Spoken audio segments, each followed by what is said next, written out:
In progress. And the stream is up. So we are back with a Crown of Cold Iron. We've been off a couple of weeks. We are jumping back in. We're still in the middle of an arc called A Controversial Return. Our heroes are. Well, actually, I'm going to pause here. We're going to play a little mini game. There are 4 or 5 different controversial returns that this refers to. I'm gonna throw you all an advantage for each one that you can name. Me. The Raven King, yeah. Yes. Bronze. So Raven King's the first one. Controversial return. The Changeling Kids. Yep, the change. Yeah, them coming back. Mort as well, probably. Yeah, Mort as well. I hadn't counted Mort just because not that many people knew who or what he was. Okay, well that's true. Think. Gosh. I don't know if we count or if we are like the same as the kids. Yeah. I think you all were a little bit like, you know, you were part of the kids coming back, but I'll count it as a separate category because you all did in fact get hauled off to a fortified waiting area. Yeah. There are at least Nalt Manfer. That's another one. Oh yeah. The True Light is back after their fall from grace during the events of the second arc. So Nalt is back in the scene.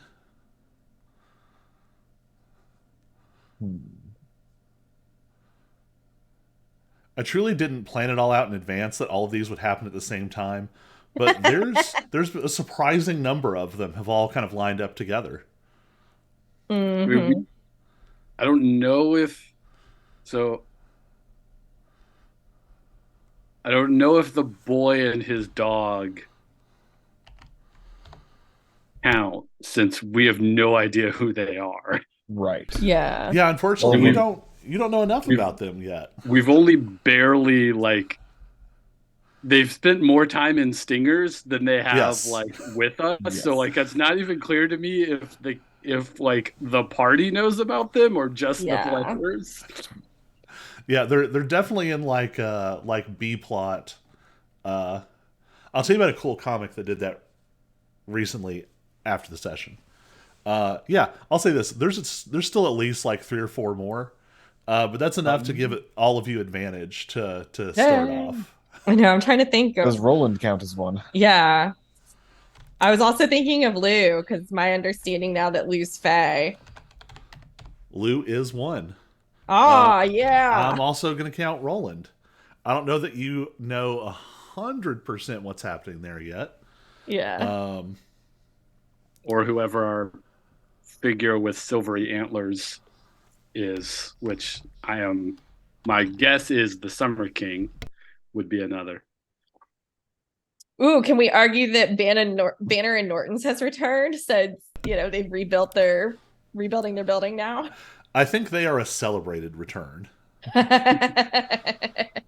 There's one more that I can think of, but I don't know that you all know enough about it yet. So Okay. So that's enough. We'll say one inspiration for everybody this session and one inspiration next session. Okay. All right. So to sort of drop us back into the world before we decide where y'all are headed next, we left the party at the literal corner of Little Sylvain, the point where the Fey Enclave neighborhood sort of bleeds back into the sort of working class human neighborhoods that surround it. You all had just had there's a lot of stuff going on. There is some kind of nascent in process portal forming underneath Little Sylvain. It's hard to count when it cuts off my.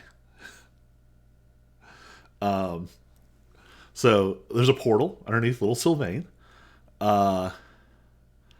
You have put together that Roland is certainly something weird. And you do know that Charlene at the corner store was straight up lying to you. Mm-hmm. Was going to great lengths to lie to you and not tell you things about Roland. But that there were also other people who couldn't actually remember things about Roland. Yes. But she was choosing to mislead everyone. She was choosing to lie. So all that was happening. But on your way out, you saw a group of probably not true Kingsguard in the sense of like the sort of hardcore, that core militia type group that you encountered under the Raven Palace. They would be sort of the elite OG of the Kingsguard. This is like the Kingsguard auxiliary. But you encountered them. You also encountered this strange, thunderous figure who was watching from a tall building across the street. And Auric and then also Cyrus were able to psychically nudge these Kingsguard in an unusual way. So we had kind of dropped off there. So what feels like priority? There's nothing necessarily. All the clocks are moving, but there's nothing on fire, I guess I would say. Right.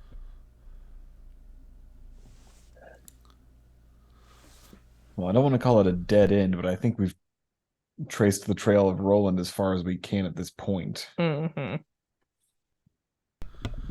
Kind of have to wait for him to drop another clue or so. Mm-hmm.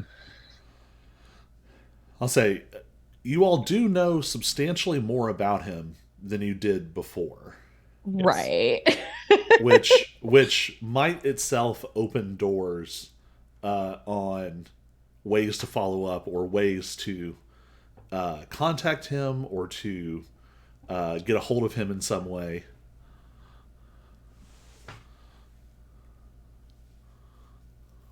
I'm gonna do something unusual. I'm gonna walk back up to his apartment and slip my business card under his door. All right. It's fair. I think you all also gave one of those to Charlene. Yes. Yeah, I think we did. Now, whether what will happen Pass it to on it or not. after it, yeah. But you have at least handed out a couple of those in the neighborhood.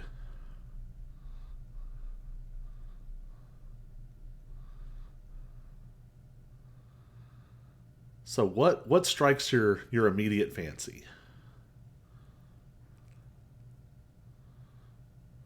Who handles portals? Like, if we were going to tell somebody official about this portal or not quite portal yet that we found, like, Yeah. who gets told? Do we have any idea? My immediate guess would be Lady Bren. Yeah, that was my immediate thought, or somebody on her staff. So the official story is there is one portal, and there is only one portal. Right. And no other portals exist. Of course.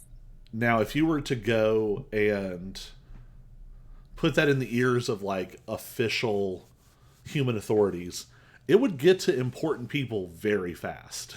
Right. But you might end up like dealing with like the Arlant legislature or something. Like, Yeah, I was gonna say not in a way that is the least amount of harm being done. yeah. So officially, the portal is a sort of bureaucratic and symbolic manifestation of mutual self-interest between the human peoples of the world, in this case managed specifically by Arlen, Right. and the Parliament of the Fae. So Lady Bryn is an obvious contact. The NBI, honestly, would also, you would know. I mean, you could fire off an email and get just about anybody you wanted involved in this real quick.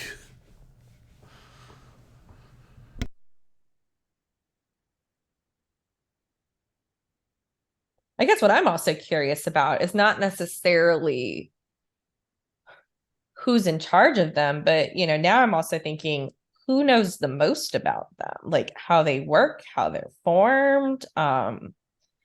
Because clearly the government, well, I mean, there's probably somebody in the government who knows the top secrets, but as the government's official statement is that there is one portal, clearly there's somebody else who probably understands how they're made, how many there are, that sort of type of thing, the science behind it.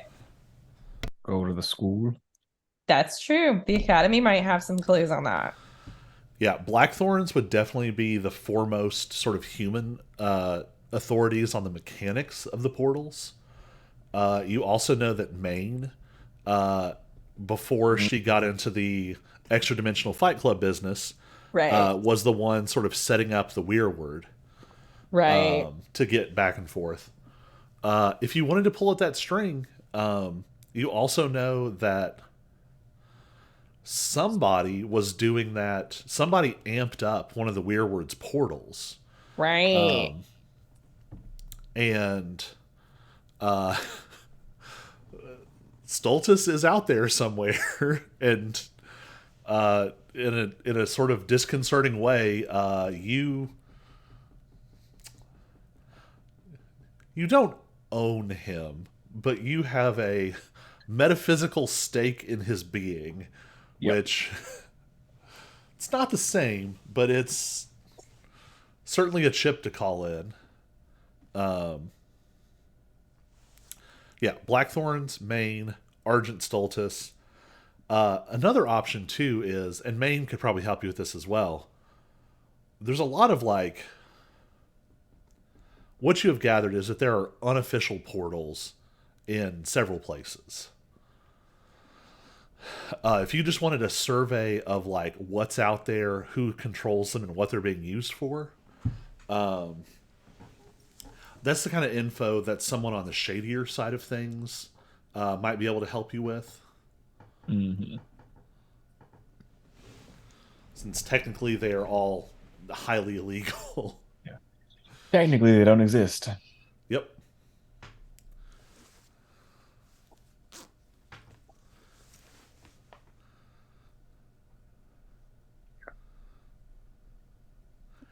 I just think as a scene setter, you all are maybe starting this conversation as you walk away, and as you walk out of the neighborhood, you can feel the pulse of the portal underneath. Especially Auric, I think this is ringing in your head, that dum dum dum dum dum dum, and it just sort of fades as you get further away.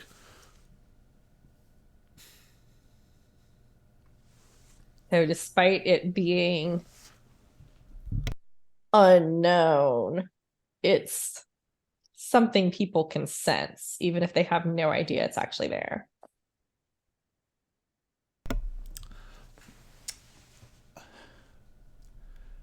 Everybody can give me an Arcana or an Insight check.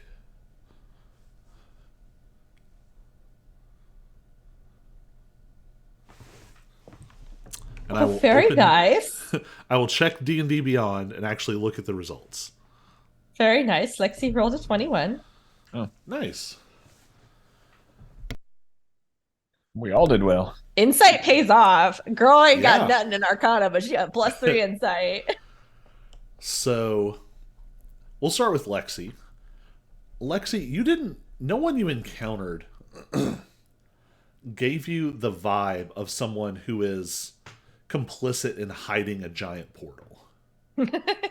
And like we said, this is not like once you all came out of it, the portal that the Weirwood had was basically like one person sized, and even as you were coming out of it, it was compressing again.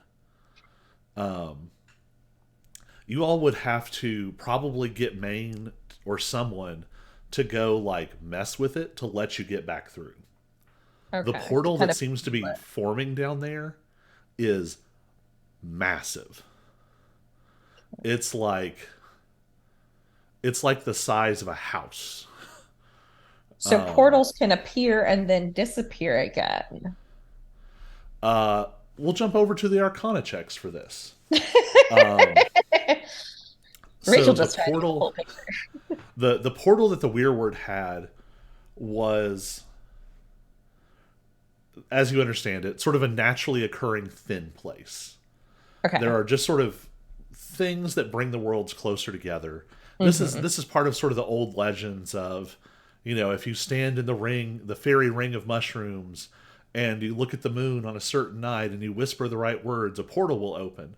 And it's like, yeah, if you do all that exactly right, it will, because the space in which that forms is Hmm. already so So close. thin. So it Yeah. takes it's almost more like just sort of tearing a piece of paper. The barrier gets so thin. The bigger the thing you want to send through, sort of metaphysically speaking, the bigger the portal has to be. All Hmm. right. What Big, are they trying to send through? well, big, huge portals usually don't form naturally. They're more Right. like the Weirwood portal, where it's like just a thin space that only opens in exactly the right circumstances.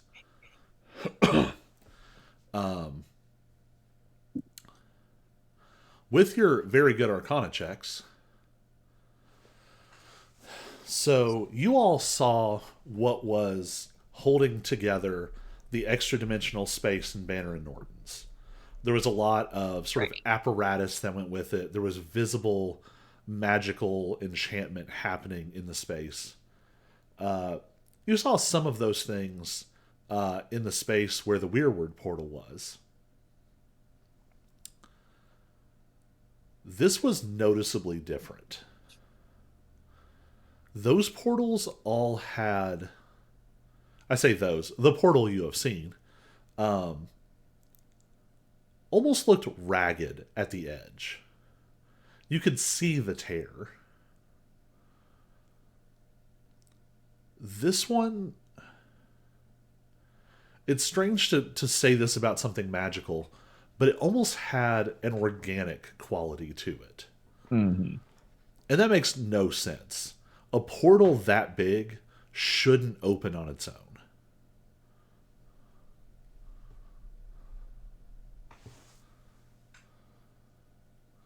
But nevertheless, that's kind of what seems to be happening. To bounce back to the insight check, pooling your knowledge on this, your guess is that the people in the neighborhood don't realize it.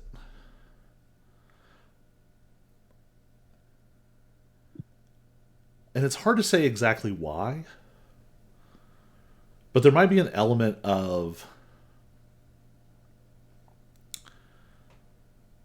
they the folks who live there take magic for granted. So they don't Uh, feel the difference as much. Is that okay? it just makes sense that Yeah. the air should be full of magic.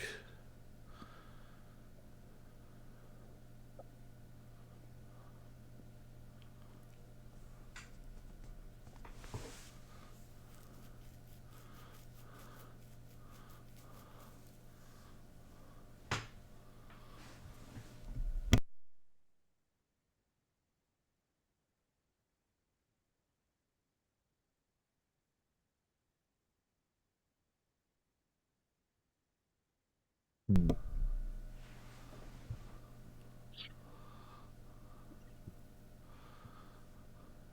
Yeah, so I think my instinct is still to head to the Blackthorns and be like, "Hey, what do you know about portals?" do you know about witches? All right, to the Blackthorns then. But before we do that, because you reminded me of the special bond that I now have with my cousin, We're just gonna tug on that and see what happens. Do some gently, fun tricks. I want to see if it feels similar to the bond that accidentally formed with the punks. It The is. are the ones that the auxiliary. Yeah. Okay. It feels like it's of the same nature, but even though it's across sort of this dimensional gap, you can tell the bond with Stultus is different and deeper. You had never met those guys before. And I think you sort of rightly put it together that they inadvertently connected themselves to you by utilizing and embracing certain imagery, certain language, certain maybe historical oaths. One or more of those things working in concert together created a tenuous connection to you.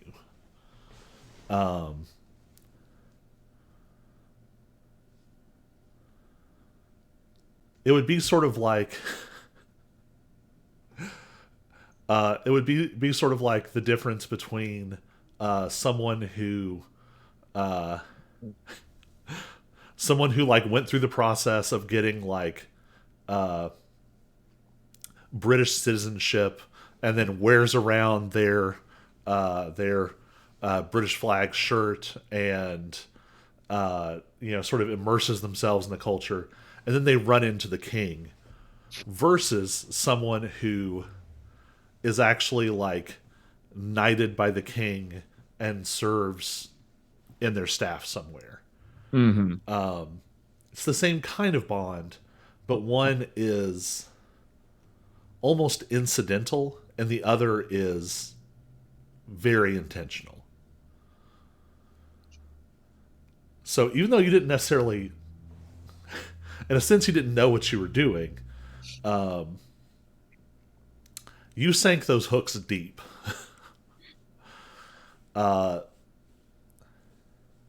What are you wanting to do with that connection? Right now, nothing. But it's good to know. I think even just you just have like a flicker.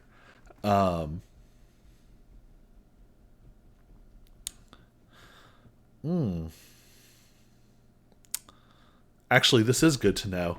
Am I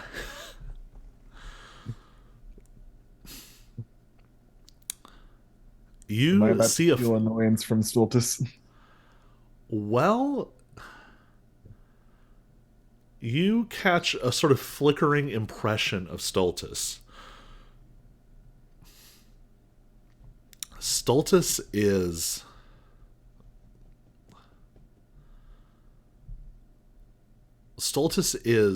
sore. Not just like, oh, I've been working out. Stultus, you immediately, perhaps because you've experienced some of this, Stultus has been hurt pretty badly, but is on the mend.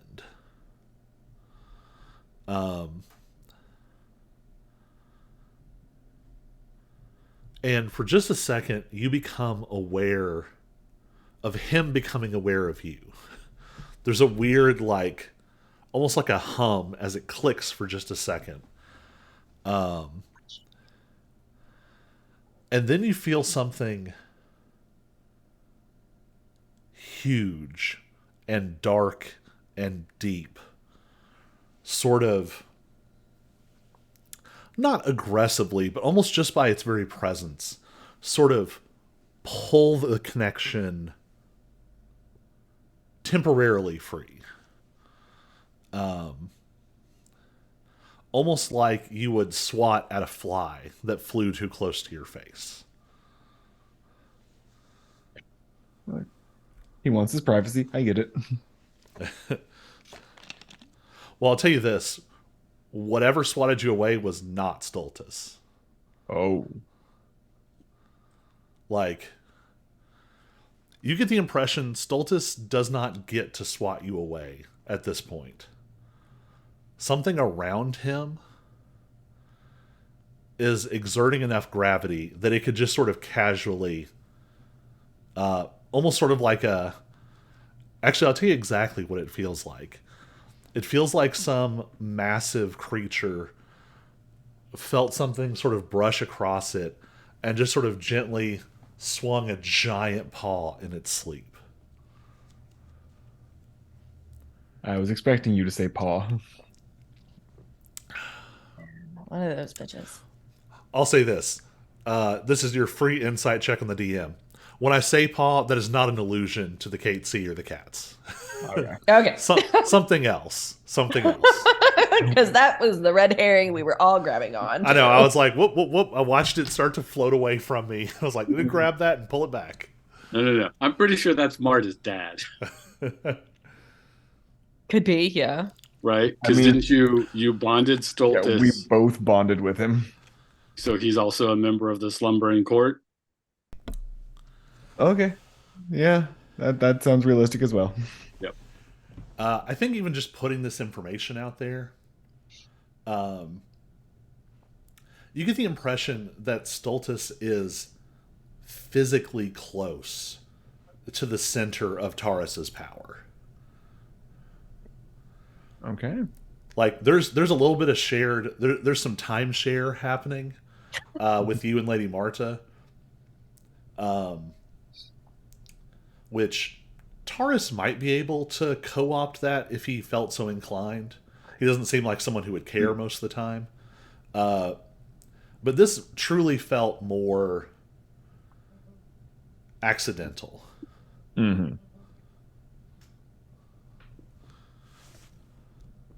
Like you say, slumbering and just waving a paw.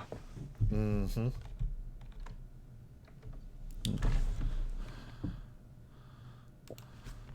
All right. Well, that's good to know on multiple levels then.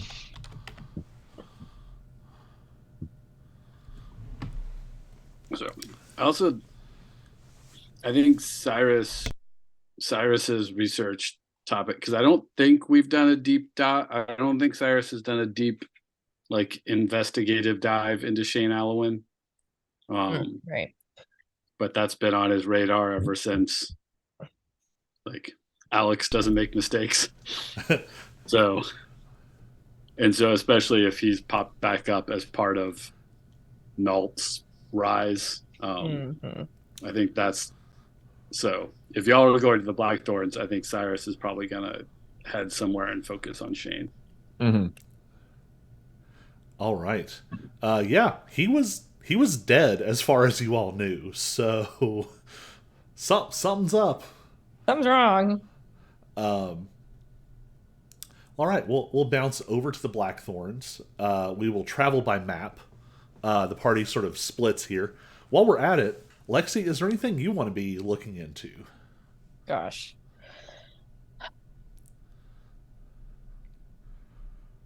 There's definitely a part of me that kind of wants to do a little more digging on Lou now that I've found this thread.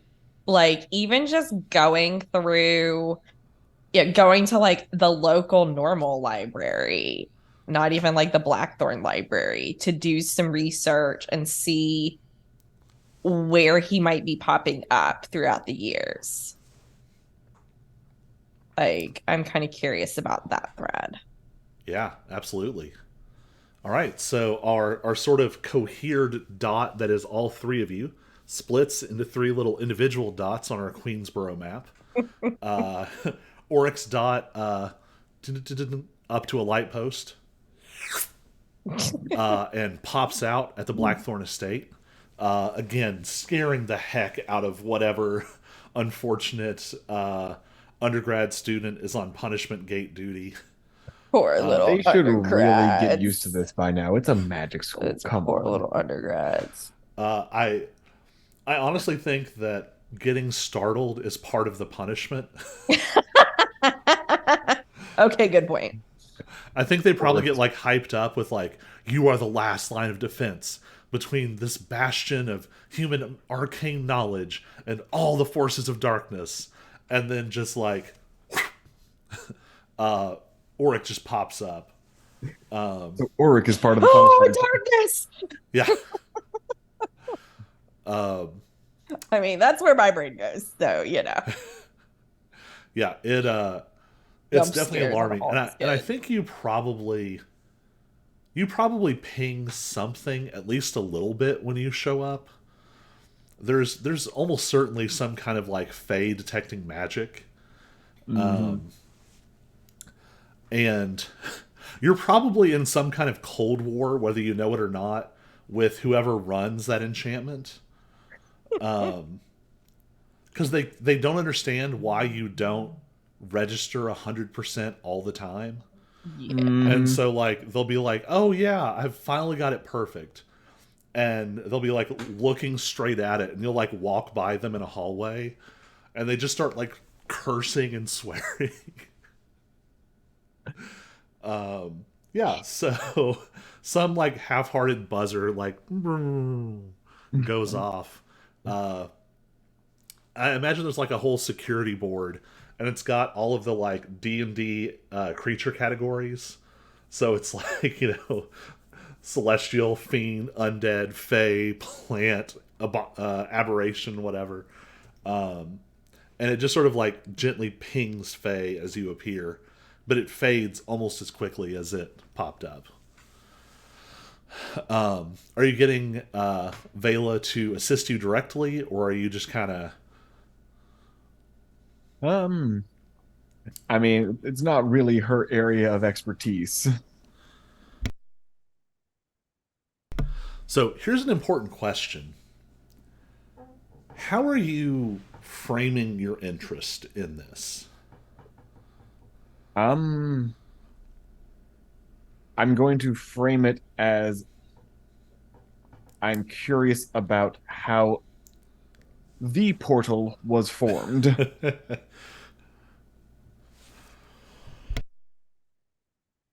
That's fair.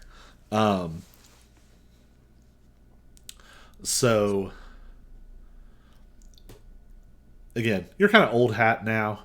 You've been in and out of this place for what, 6 or 7 months, something like that.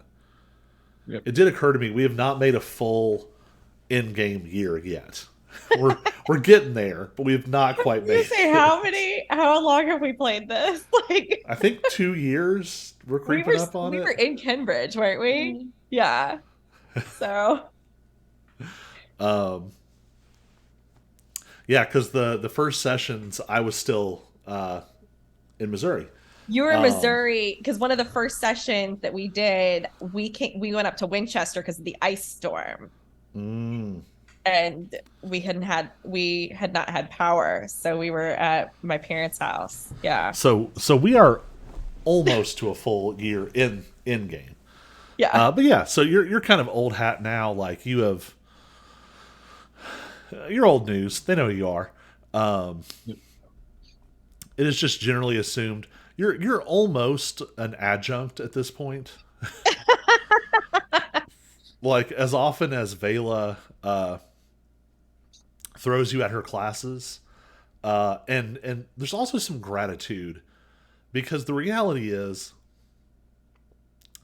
there's only a handful of people that can keep up with Vela in terms of like magical dueling practice. And most of them are like, that's like Reginald Blackthorn. Like he can't take several hours out of his day every single day to go practice with his niece. So there's a lot of gratitude from her colleagues, like, oh, thank goodness. and they all sort of like grab at like mostly healed burns that'll never quite go away. So you're put in touch with a subspecialist within the conjuration department, and they actually direct you to basically a graduate student, someone who is very, very, very specifically looking into the formation of permanent portals.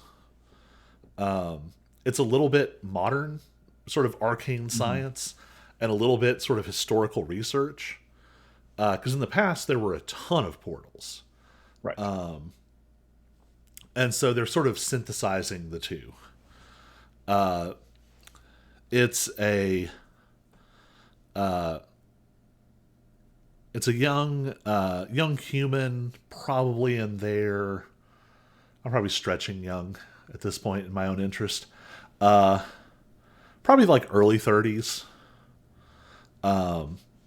You imagine they were probably one of the earliest students to be sort of this far down the road. So they might have been part of like the first official relaunched Blackthorn Academy class.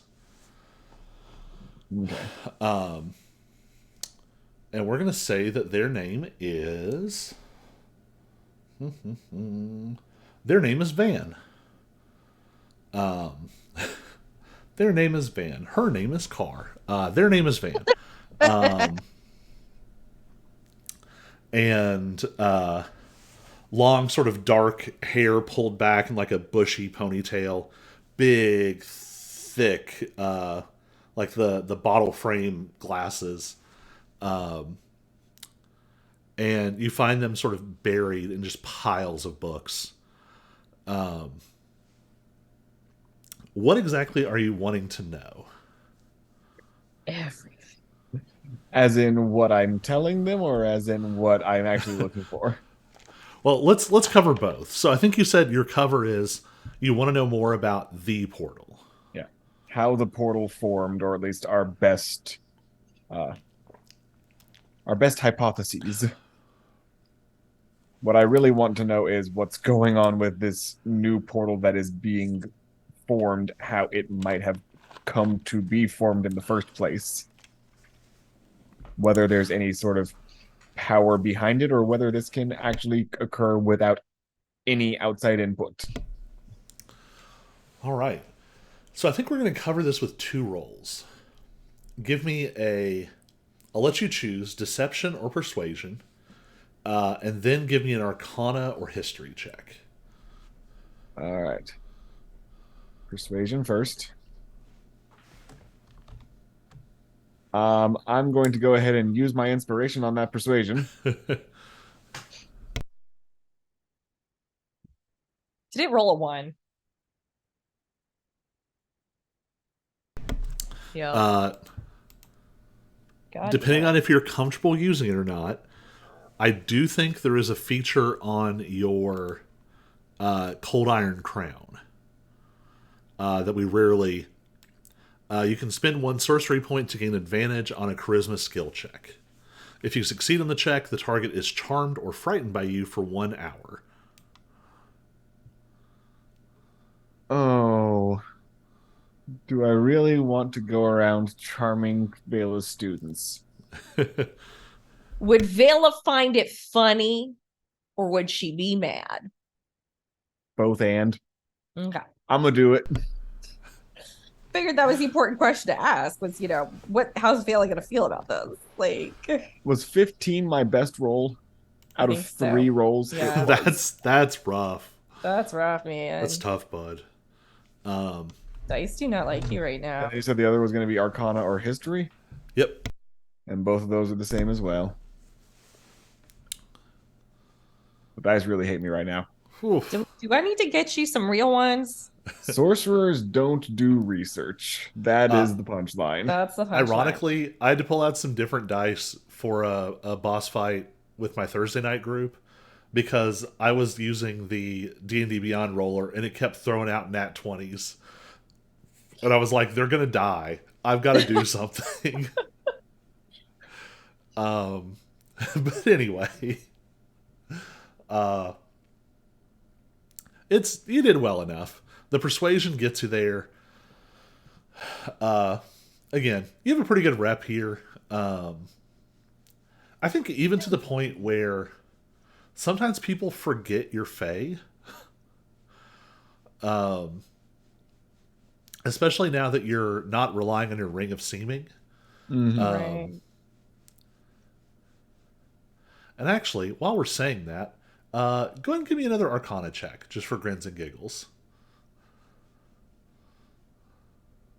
This is like a parenthetical check. Oh, sure, this one rolls well. Uh, you, on other occasions, have maybe started to wonder if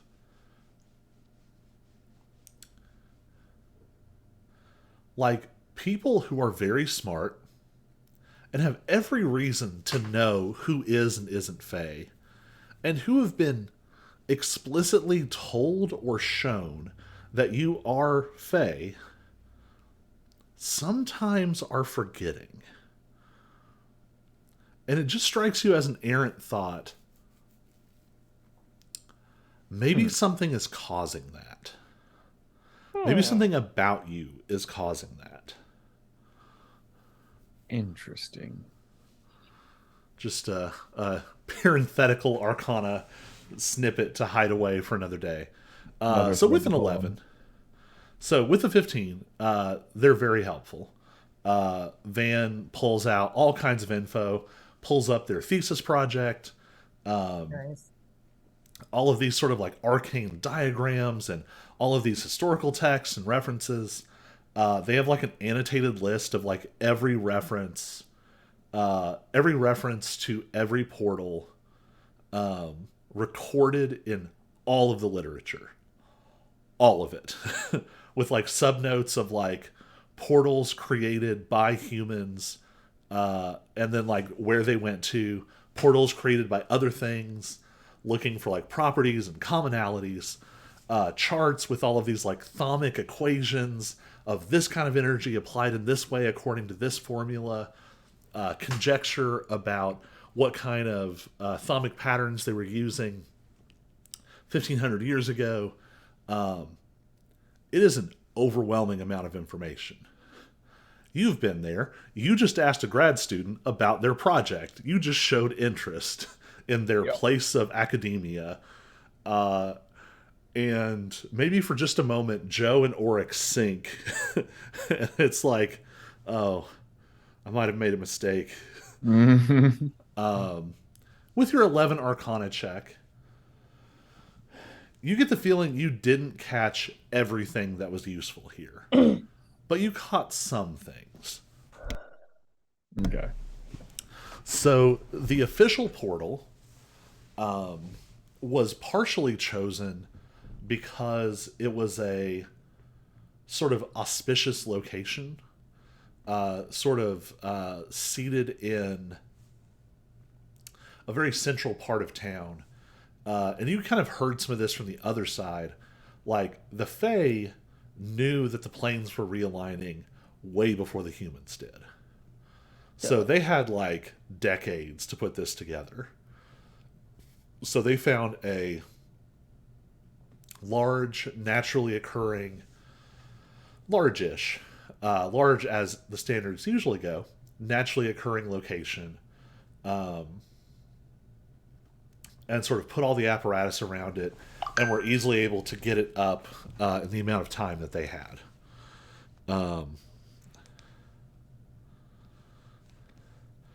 What you also catch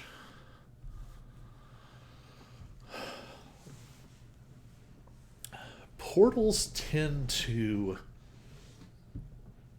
they're not truly random. They just function on a sort of order that is so large that it can look like chaos. Sometimes a portal might form because the ambient elemental magic is in perfect alignment and it tilts over and forms a bridge to another place. But if so much as like the nearby creek deviates like a quarter inch to the left, the whole thing falls out of alignment. Places where portals have been opened before tend to be easier to reopen. You can sort of artificially create a thin spot by opening them over and over. And that's actually part of Van's thesis, is that the current portal might have been a place where older generations of humans frequently opened portals. Mm-hmm. The part that stands out that might be useful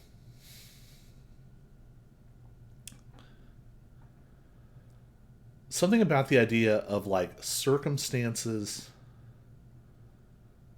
causing portals.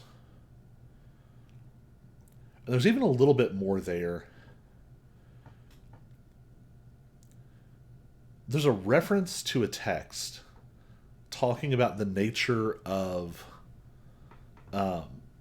like powerful supernatural beings.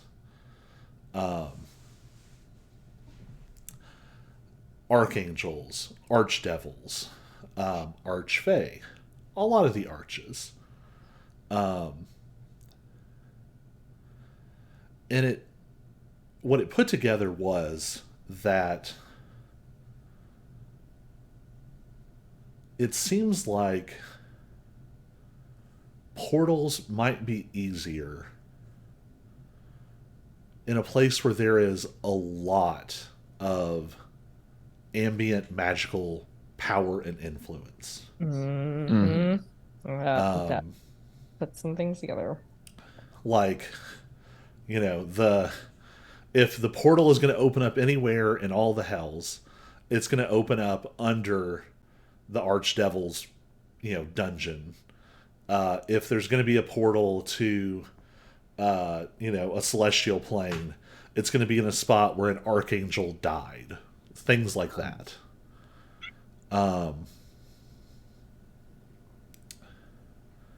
With an 11, you feel like you've grabbed the edge of something, but it's just too much. Mm-hmm. Van does give you a PDF, or rather, I should say, like a thumb drive of like 1,000 PDFs. Right. Yeah. And it's not like cleaned up in advance, so it's like thesis draft 0.1, thesis draft 0.2, thesis draft 0.2a. Yeah, 0.2a, and then the next one is like 0.2a advisor annotations, and the next one is like markup, and yeah. So it's a mess, but it's there. So you get a couple of little fragments of information. Let's bounce over for the moment to Lexi. So we saw Lexi's sort of little dot, heads off, gets in Pokey. The Pokey dot The Pokey dot was not on purpose; it just happened. Heads over to one of the large. Queensboro is large enough. There's a bunch of different branch libraries. Yeah. You end up in one of the oldest and nicest branches. It's actually sort of the public-facing side of the National Archives. Mm-hmm. And there's just all kinds of information, especially about like the history of the city. The National Archives does not have like a children's lit section.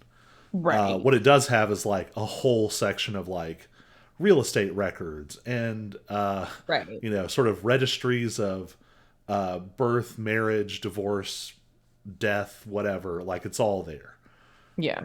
Newspaper archives, that sort of thing. Microfiche.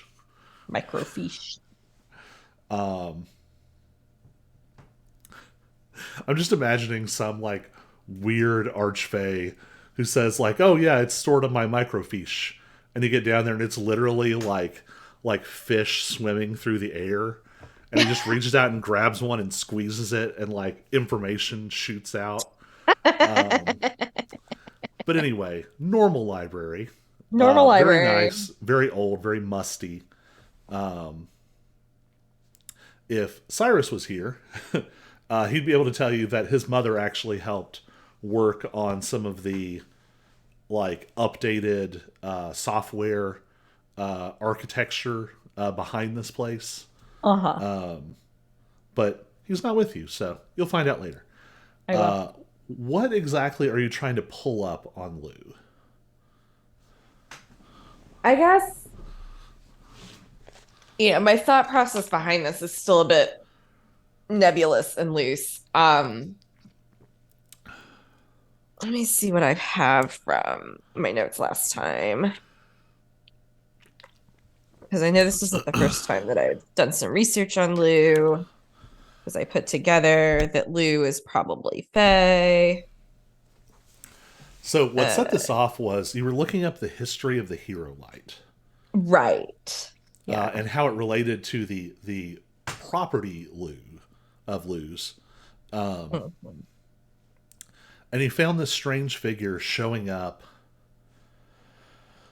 both in sort of the history of the building of Lou's, but then he also found references to a very, very similar figure in like truly ancient sources about where Hero Light came from. Mm-hmm. And in the process, you got like a nat 20 on some +0 check. Yeah. And you essentially broke through. It's The kind of like a migrate. ring of seeming. Yeah.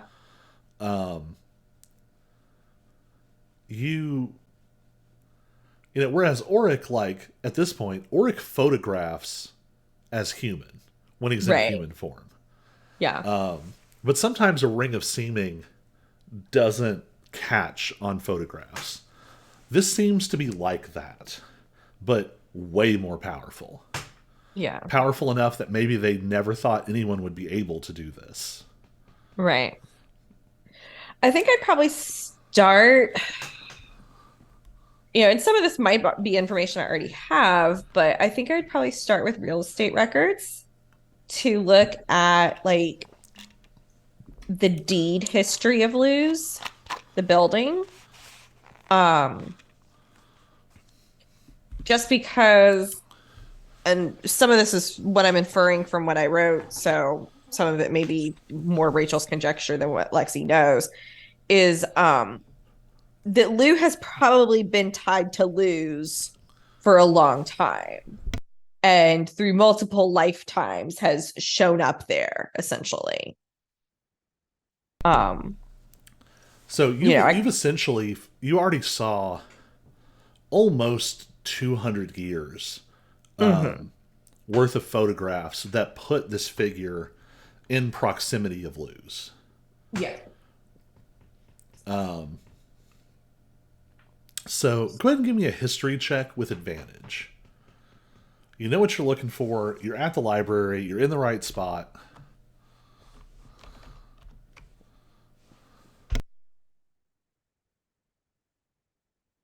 Oh, for fuck's sake. You have inspiration. I have inspiration. Yeah, I'll let you hit that one again. With inspiration or just roll it? Yeah, just roll it again. Okay. With advantage or no? Yeah, just do the whole thing. Do the whole thing, because seriously. A 5 and a 3, Joe. Yikes. Yeah. Oh, there we go. That's better. Give me that nat 20, damn it. All right. That's how you did this before. Exactly. Sorry, Maisie. You have to be patient with mommy. She's doing important stuff right now.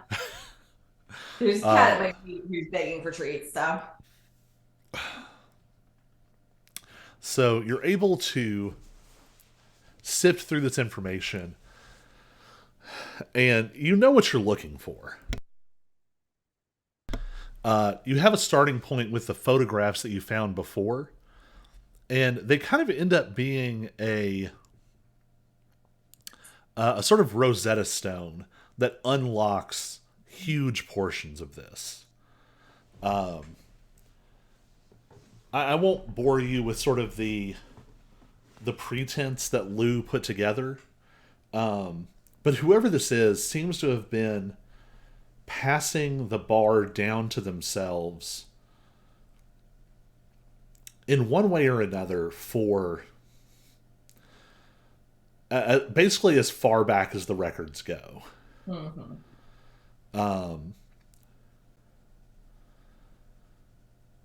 And I don't know if it's comforting or not, but the name doesn't change as much as it should. Like, he may be a great guy, but he may not be the most creative when it comes to naming himself. well, and maybe there's some small comfort in that Lou, something like Lou, might actually be his name. Right. Okay. Yeah. So you see all these different versions of the name. Lewis's and Llewellyns, and notably for a while you find some Eloises and some Luinas and Louis. yeah. Just going back and back and back and back. This person seems to have been around for a long time. You 100% confirm your suspicion. This person seems to have been in never more than like one step removed. Like sometimes it would pass to someone who didn't have a Lou-esque name. But then you would find like most of the time you could track down like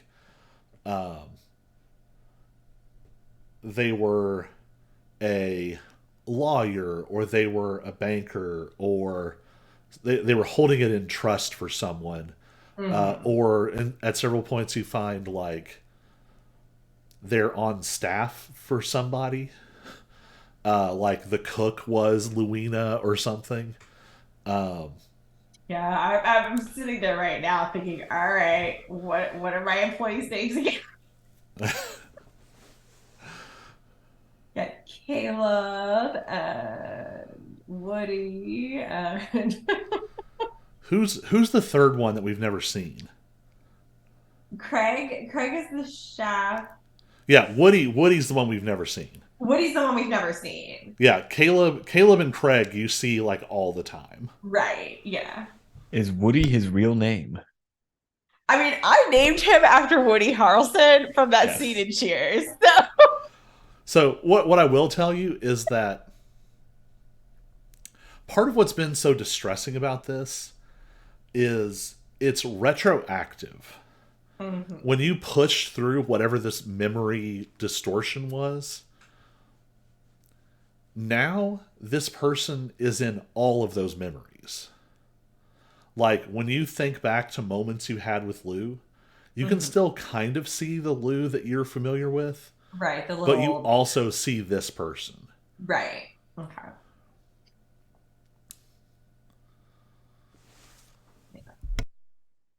His natural form, one might say. Yeah. So you at least have some confidence. Lou does not seem to be currently on staff. Okay.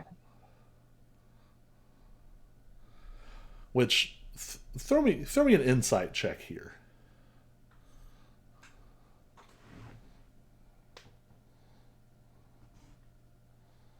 Speaking.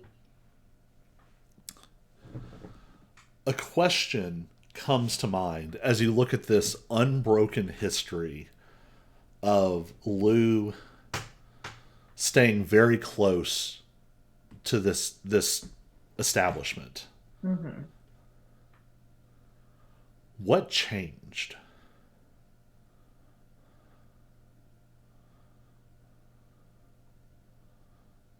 What changed in that he gave it to me and then vanished, essentially. Yeah. So my first thought was that you were going to say, like, you know, I was thinking before you said what changed, my thought was, have I become Lou? is Pokey Lou. This whole time you've been cat bussing My Neighbor Totoro style. You've been cat bussing in just a dude. Every time you get in, he just opens his mouth really big. When you get out, he just like unfolds his tongue and you just fall out. It's so unsettling because there's no wheels. It's just like pudgy, like baby arms, just like pumping along the road. When you roll down the windows, he just like opens his mouth and flares his nostrils and air streams in. No, no. Lou is not Pokey. Like, that was just my next thought. I was like, all right, is he possessing the car? And then I was like, no, that's not the direction we're going. But God, that'd be funny. It does feel like an 80s TV show.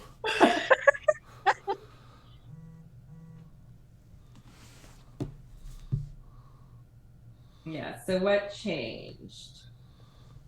Is that like my next step to ask? Or are you trying to get me to like do that speculatory thought process right now? I think that's just something that just comes to mind of because you're looking at literally centuries of records trailing off back to where there aren't solid records anymore. Right, right.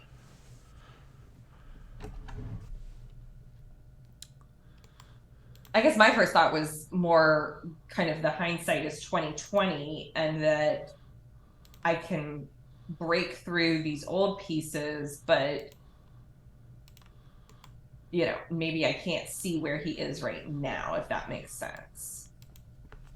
But are you saying that's not the right thread, that it's more he's just straight up not here? It's not that he's in hiding and Lexi doesn't know how to find him. Well, You not get quite the that, impression that you have not run into him. yeah, that's the direction I'm trying to say. Yeah. Okay. Yeah, because my first thought was like, okay, so if he's somebody that's like worked in my bar in the past, post me owning it, you know, or you know, is a current customer of mine, I wouldn't recognize him. But you're saying that's not the case. Okay. Okay. That clarifies it. Yeah, trying to snatch up those red herrings before they get away. Yeah, pause. All right. We're gonna leave our Rachel dot, our Lexi dot for a moment. Okay. Cyrus. Um, I got to come back to what Cyrus was looking into. Shane. That's right, Shane Allen, back from the dead. How do you want to look into Shane Allen? Um,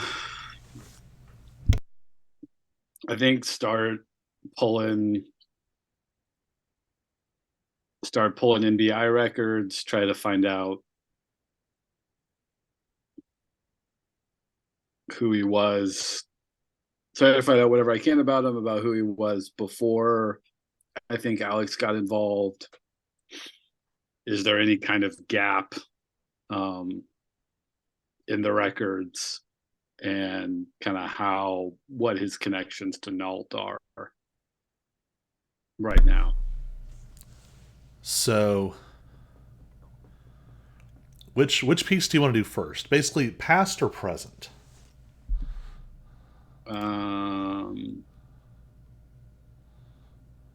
Past. So, you start to dig into Shane Allen. Go ahead and give me. Let's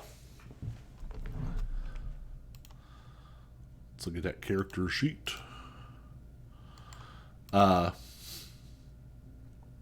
Give me either investigation or technology with advantage.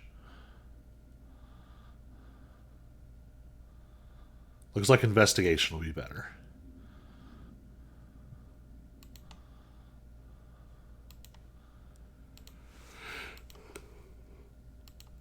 Going to Nice. With a 22, there's almost something relaxing about this.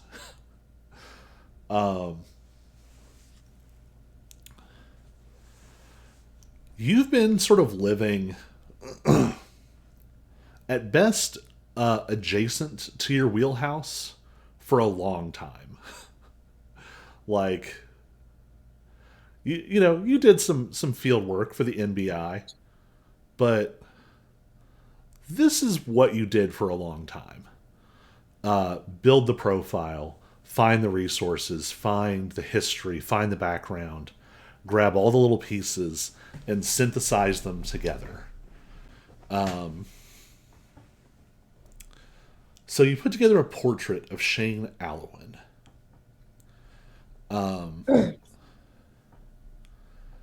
Shane grew up in Queensboro. I say grew up in Queensboro. Shane grew up in one of those neighborhoods. It's one of those suburban neighborhoods where, like, if you live there, you say that you live in the city, but people in the city wouldn't necessarily say that you live in the city. He grew up in that kind of neighborhood.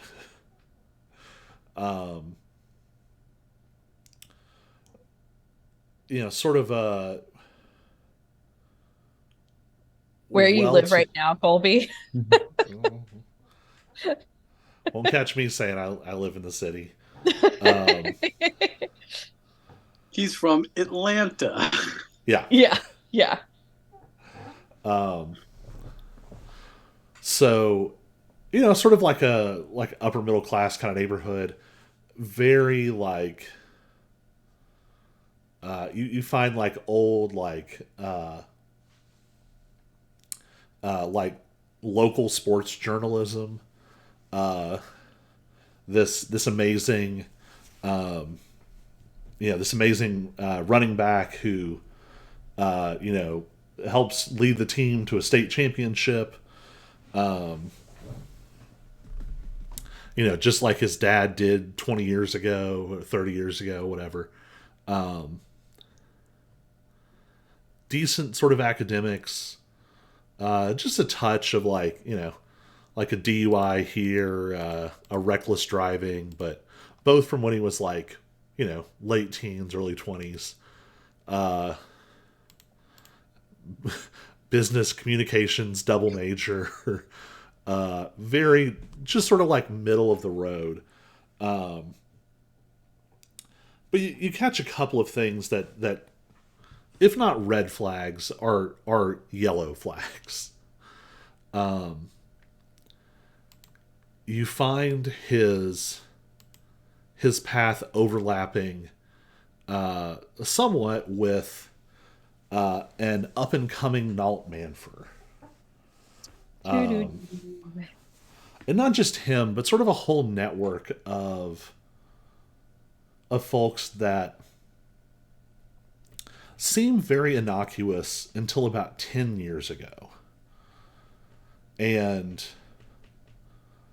almost immediately, as soon as the Fae sort of make themselves known, they immediately swing in like a hard reactionary direction.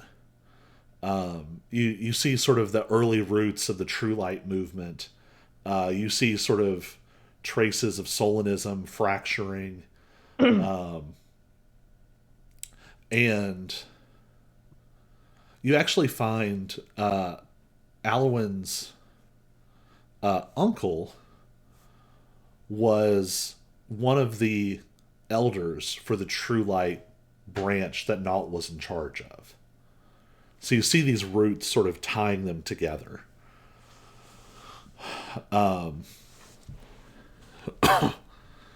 In the same way, you see connections with what would become the Kingsguard forming.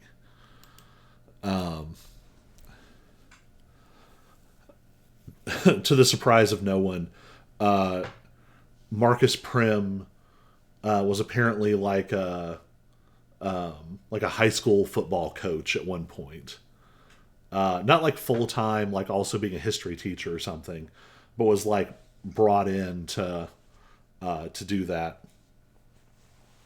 So you just see all these connections coming together. It's very much the portrait of someone who might have just had this very middle of the road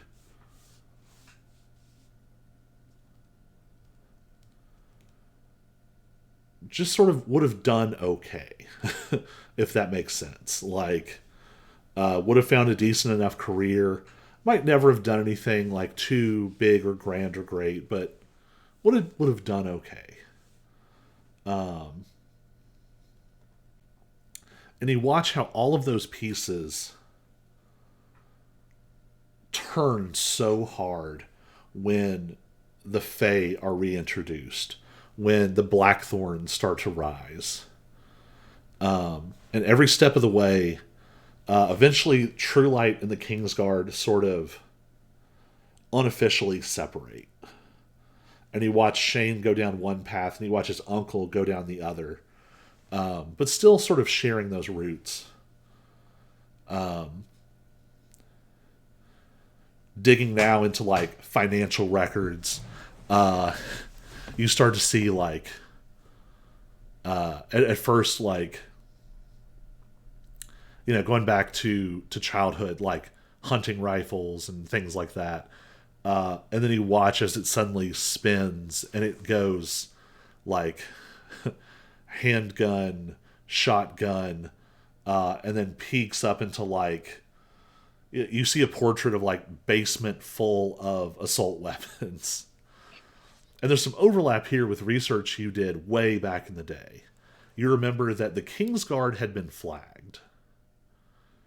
Kingsguard and Truelight had been flagged before everything went down, for exactly this reason. And you transition from sort of financial records into some case files you shouldn't have access to. Aren't those the best? You have some personal like investigative documents from essentially like ATF type officers, from some like federal figures who are watching Shane with concern, and sort of his whole group. And it starts to, suddenly the criminal record reappears. And it's, when you put them side by side, none of the charges stick. But even the things that are charged are the tip of an iceberg for what was suspected that he had gotten up to. So like a misdemeanor sort of harassment was probably something, was veering more towards a violent hate crime that was intercepted. Got Little knocked moments down, essentially. Yeah, little moments like that where it was probably worse than what got written down. And you just see this pattern intensifying and intensifying, right up until suddenly most of it cuts off. And it's approximately when you know that Alex started to overlap with the Kingsguard. And you can sort of put it together. Do you ask Alex directly about what happened? Definitely. So Alex is a little nonchalant about it. And it's sort of a weird moment where you do remember that this sort of like pseudo sibling is not human.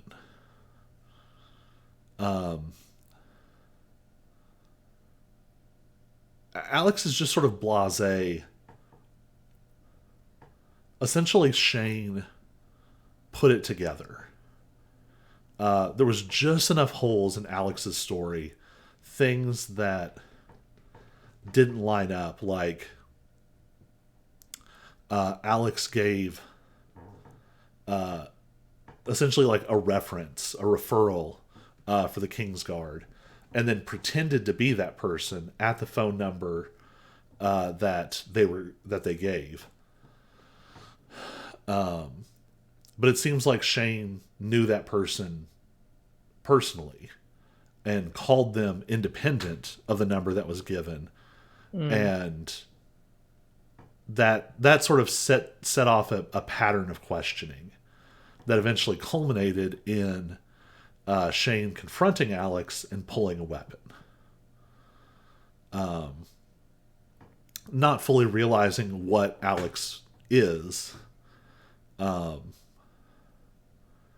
And Alex was able to very sort of succinctly kill him.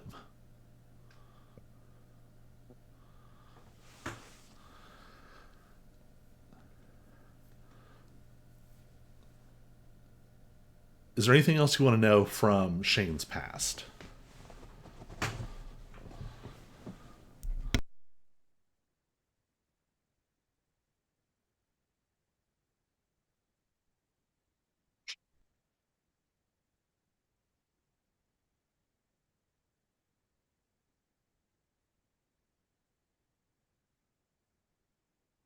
Um, is prominent any other prominent figures who aren't hardline Kingsguard at this point, besides his uncle? So, like, you're looking for people who know him who didn't go down the same path? Yeah. You find a few.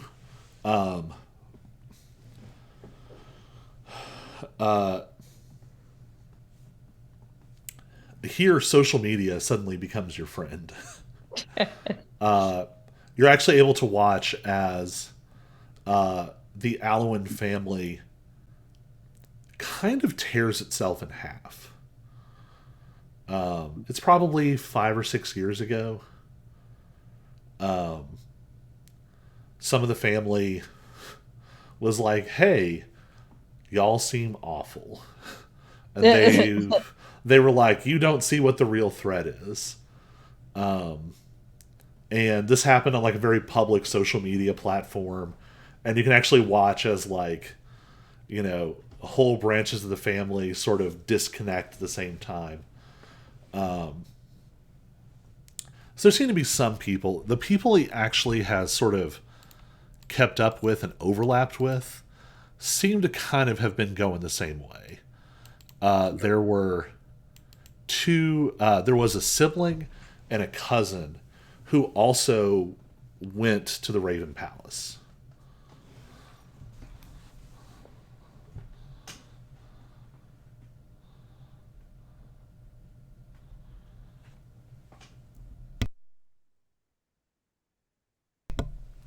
And just because it's a fun detail, Alex stabbed him in the heart.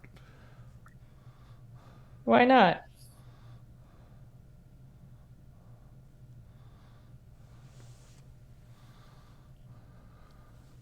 Alex, have any memory of what they did with his body?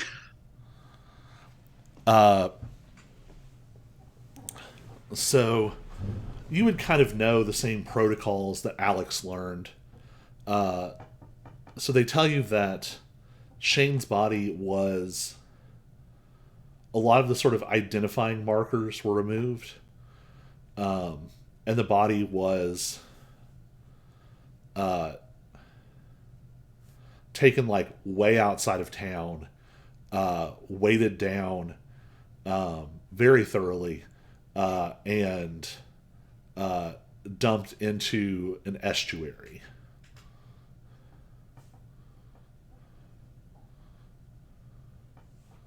Okay.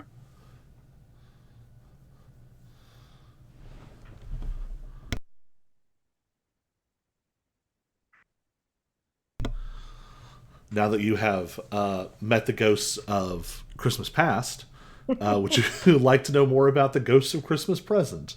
Sure. Go ahead and give me a fresh technology or investigation check.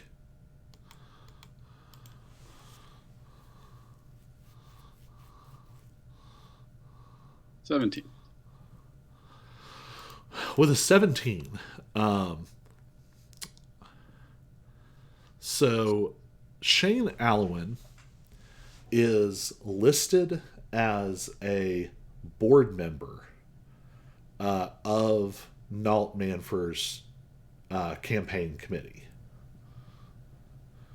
That sounds like collusion. So on this list are several people you recognize from the True Light days. So it's a bunch of Manfur's family members. His father Tesman, his wife Genevieve. You also see Vertress Allowan, Shane's uncle, is on the list. Then there's Shane. Then the list gets strange. Marcus Prim is on the list.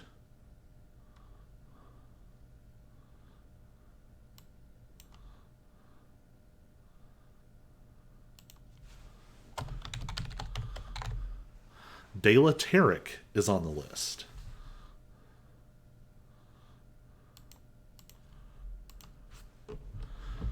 I won't make you roll for it. Shane is not the only person who is supposed to be dead who is on the list.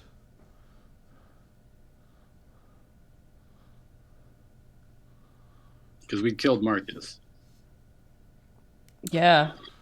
You all killed Marcus. You killed. I'm trying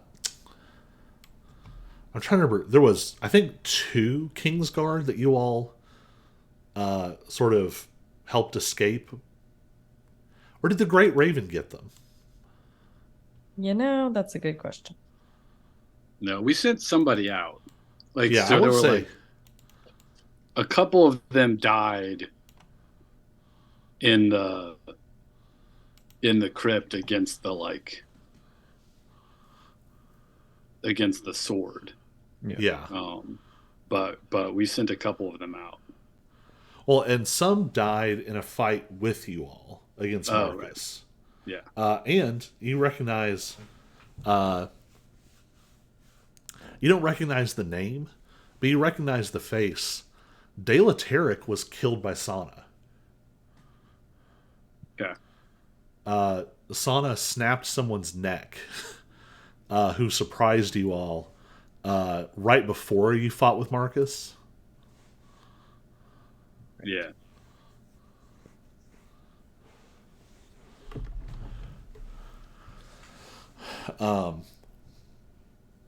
This is hardly even a trail to follow.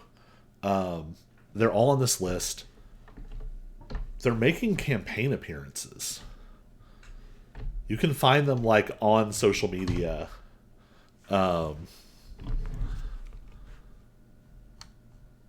They're, you see pictures of or videos of Nalt Manfur giving speeches, especially his last great human cause speech. And 1, 2, 3 of them are behind him, literally in every single one.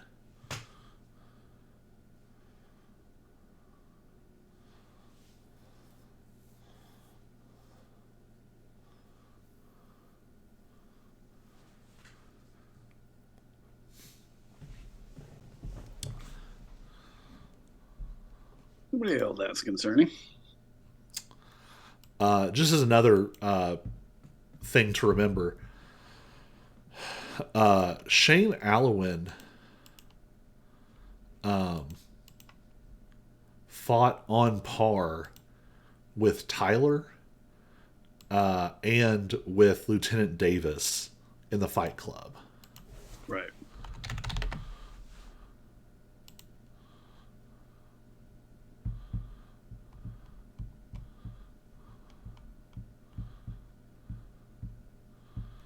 Oh, actually, I might be telling you the wrong. That might have been Marcus.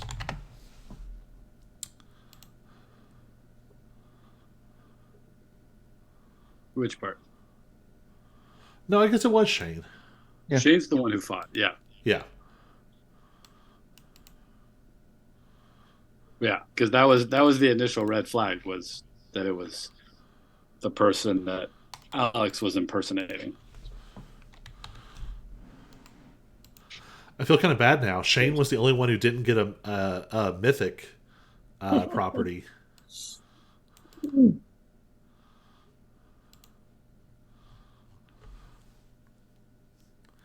So, what else would you like to know? Um, yeah,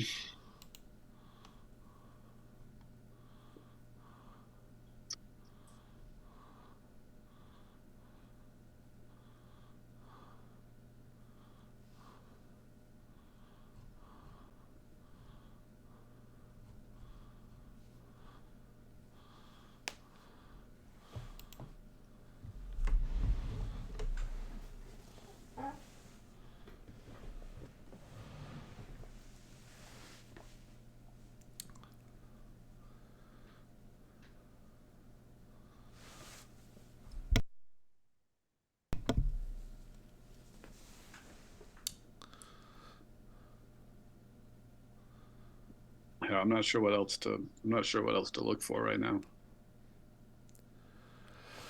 So, do you want to reconvene you all? That way you can kind of share information Yeah. Sure. Yeah. Sure. at Lose. Duh.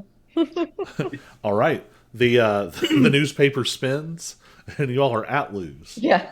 Da-da-da. So this probably took place over like a couple of days. So you all meet up, compare notes. Um, so what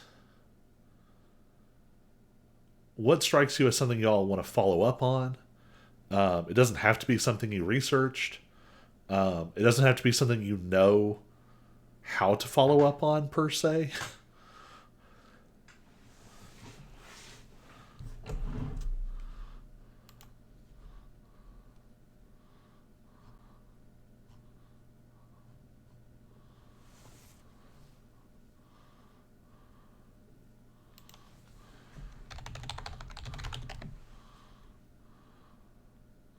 Um,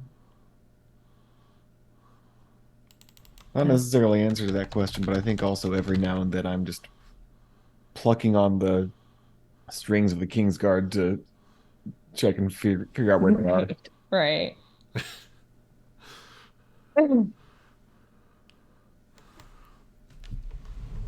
So all around town, these same 9 numbskulls just keep like they're just like sitting in a chair, and then suddenly they like and just like fall out of the chair and don't know why.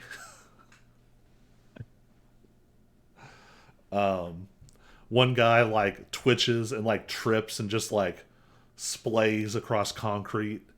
One thing you do notice is like for as rough and tumble as they presented themselves, these just seem like normal people. Like they seem like they have like day jobs. You see one of them like you know uh, puts on a colorful polo and khakis and is like an assistant manager in retail. One of them is like a ride share driver. One of them's like an accountant in an office. Uh, the little glimpses that you catch. Maybe one or two of them are like actually like hardened criminals, basically, but most of them are weekend warriors. Mm-hmm.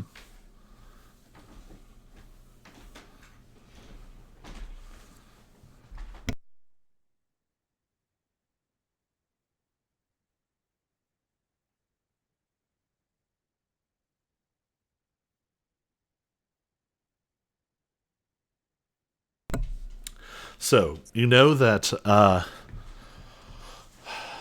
the Kingsguard and True Light, or at least elements of both, seem to be involved in this political campaign with Nalt Manfer. Yeah.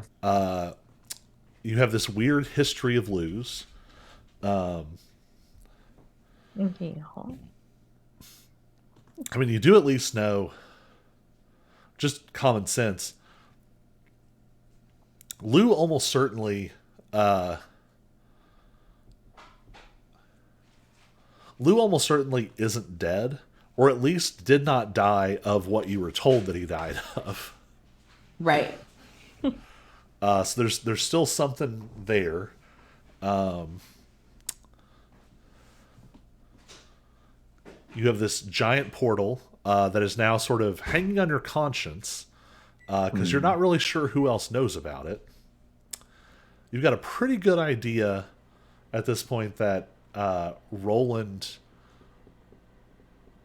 It certainly seems like a worthwhile guess that Roland might very well be the Summer King.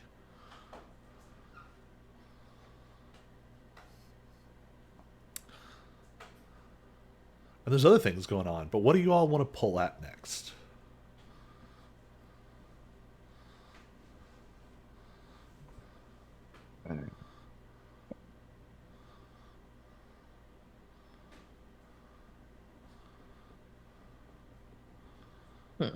I feel like probably the Nalt thread is a important one to be pulling on. Mm-hmm. Yeah. And conveniently, I am creating threads to Kingsguard. There you go. In a weirdly literal way.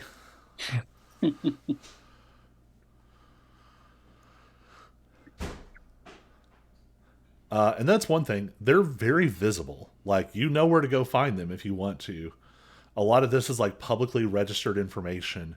You have campaign office information. You have publicly available donor information. You also, it doesn't seem like Nalt. It seems like Nalt is no longer connected officially to sort of the Solinist hierarchy, not even at the tenuous level he was before. But you have an end there. You have a couple of ends there.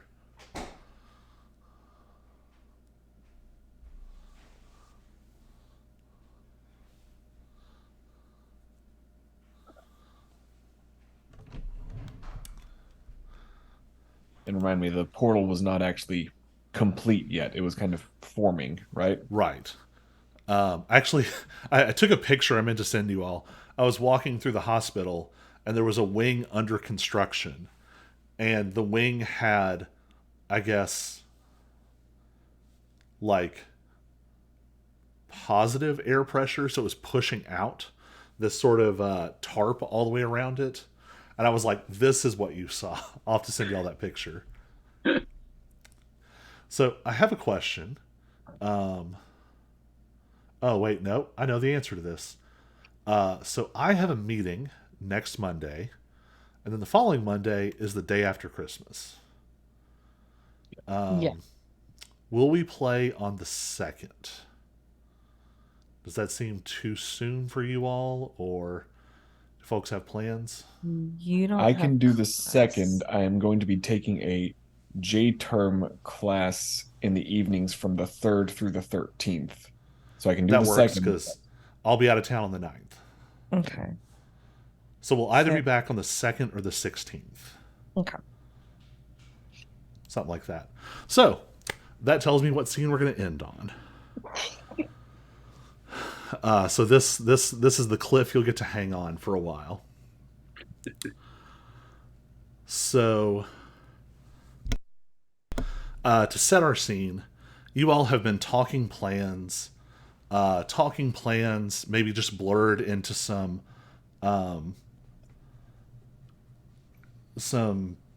camaraderie drinking and eating of fries. But the evening has been winding up. Even the regulars are starting to go home. Auric, you get a call from Vela. She wants your help with something before you go to bed. Cyrus, you sort of wander off into. Actually, you get a call. You once again have to go mediate between Sana and Alex, and it's actually Mort requesting it because Mort is so cannot handle this. I could just like hear the conversation in my head. Cyrus, get over here. Cyrus, I can't. Cyrus, what is this? Cyrus, why did you bring me back to this? Why didn't you fix this ahead of time? Like, just. So, we leave off with Lexi in the office upstairs. You have copies of all of this research material sort of splayed out over the desk where you have your sort of ledger book usually. There's some fries that are rapidly getting colder. It's late. Lexi being a night owl, it's creeping into like the 2-ish, 3-ish. Lexi, give me a perception check.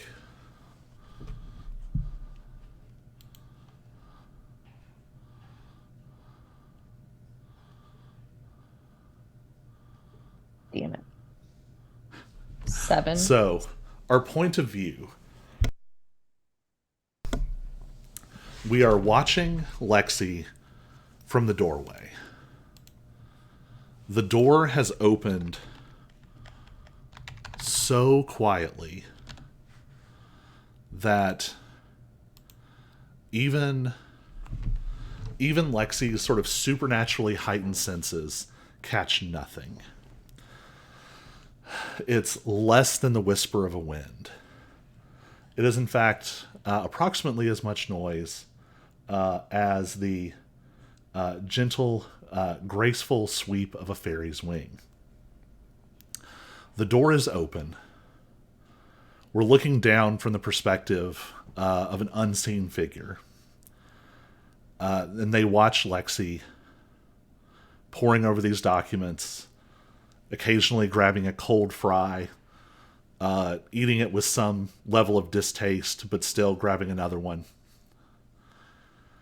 And we see the ends of this person's arms. Not Lexi ripped, but with a certain amount of muscle. Little bit on the paler side.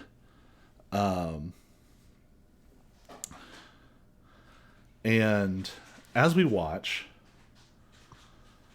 there is a flickering of an illusion slipping away. And the frame of the arms is still the same, but the skin tone, the texture of it changes. It's paler with sort of swirls and spirals of this opalescent pattern. And we see but don't hear footsteps as this figure gets closer to Lexi. And we hear, for just a moment, a stutter.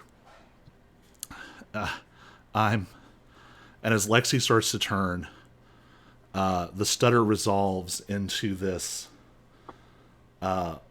silvered, mellifluous tone as Caleb says, "I'm sorry, Miss Lexi," pulls a silvered, gleaming rapier out of thin air and stabs it into Lexi's back. And a second illusion fades. The safe in the corner is just slightly ajar.